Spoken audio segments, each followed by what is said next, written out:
Ya, bismillahirrahmanirrahim. Assalamualaikum warahmatullahi wabarakatuh. Salam Pancasila. Nah, untuk Ananda yang ada di kelas 7, pada video kali ini kita akan membahas materi PPKN pada bab 1 tentang dinamika perwujudan Pancasila sebagai dasar negara.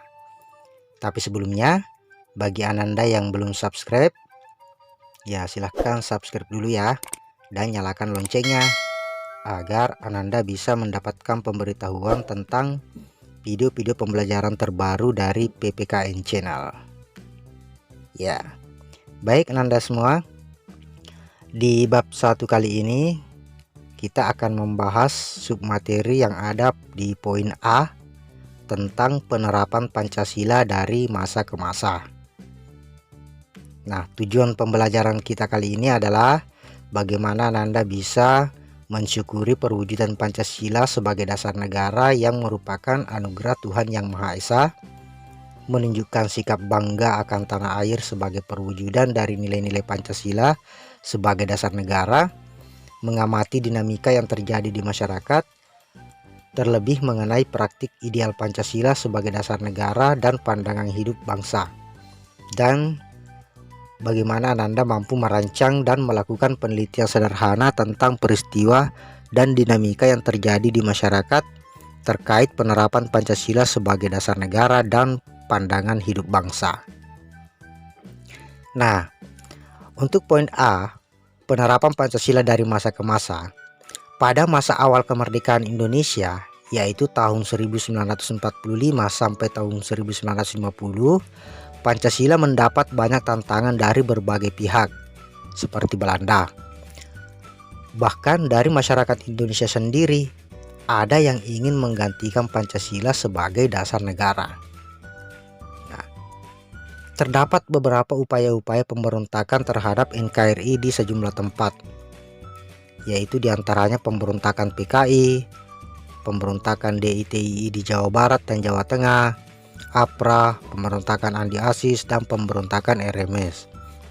Nah, berdasarkan Undang-Undang Dasar Sementara tahun 1950, Presiden berfungsi sebagai kepala negara dan menjadi bagian dari pemerintah. Namun, tanggung jawab pemerintah berada di tangan Perdana Menteri bersama para menterinya. Penerapan Pancasila pada periode 1950 sampai tahun 1959 cenderung diarahkan sebagai ideologi liberal. Hal ini ternyata tidak menjamin stabilitas pemerintahan. Terlaksananya pemilihan umum pertama di Indonesia, yaitu pada tanggal 29 September tahun 1955, terpilih 272 wakil rakyat sebagai anggota DPR.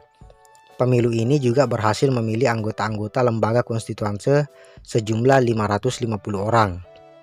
Nah, pada tahun 1950 sampai tahun 1959 muncul sejumlah pemberontakan yang bertujuan melepaskan diri dari NKRI, yaitu diantaranya pemberontakan DITI di Sulawesi Selatan, Kalimantan Selatan dan Aceh, pemberontakan PRI, dan pemberontakan Persemesta. Sebagian pihak menyebut masa 1959 hingga 1966 sebagai periode demokrasi terpimpin.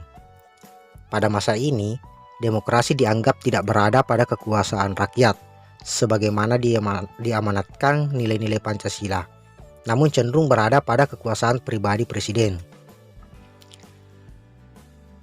Terjadi peristiwa pemberontakan PKI atau G30 PKI pada tanggal 30 September tahun 1965. PKI berusaha merebut kekuasaan disertai pembunuhan 6 perwira tinggi dan seorang ajudan jenderal A.H. Nasution. Nah, pada tanggal 12 Januari tahun 1966 terjadi demonstrasi mahasiswa dan rakyat yang menyampaikan beberapa tuntutan, dan demonstrasi tersebut dikenal sebagai 3 tuntutan hati nurani rakyat atau yang disingkat Tritura. Adapun isi dari Tritura itu adalah: yang pertama, bubarkan PKI beserta ormas-ormasnya. Yang kedua, bubarkan kabinet Dwikora dari unsur-unsur PKI. Dan yang ketiga adalah turunkan harga. Nah, pada masa 1966 hingga tahun 1998, itu era disebut sebagai masa Orde Baru. Orde Baru diharapkan dapat melaksanakan Pancasila dan Undang-Undang Negara Republik Indonesia tahun 1945 dengan murni dan konsekuen. Nah, masa tahun 1998 hingga sekarang itu disebut sebagai masa reformasi, dan pada awal masa ini kemunduran ekonomi Indonesia dan dugaan penyelewengan terhadap Pancasila membuat mahasiswa dan masyarakat melakukan demonstrasi menuntut turunnya Presiden Soeharto. Nah, baik Ananda sekalian, demikianlah video pembelajaran kita kali ini. Nah, jangan lupa klik tombol like ya, demi perkembangan PPKN channel ini. Tetap jaga kesehatan dan sampai jumpa di video pembelajaran selanjutnya. Sekian, wassalamualaikum warahmatullahi wabarakatuh. Salam Pancasila.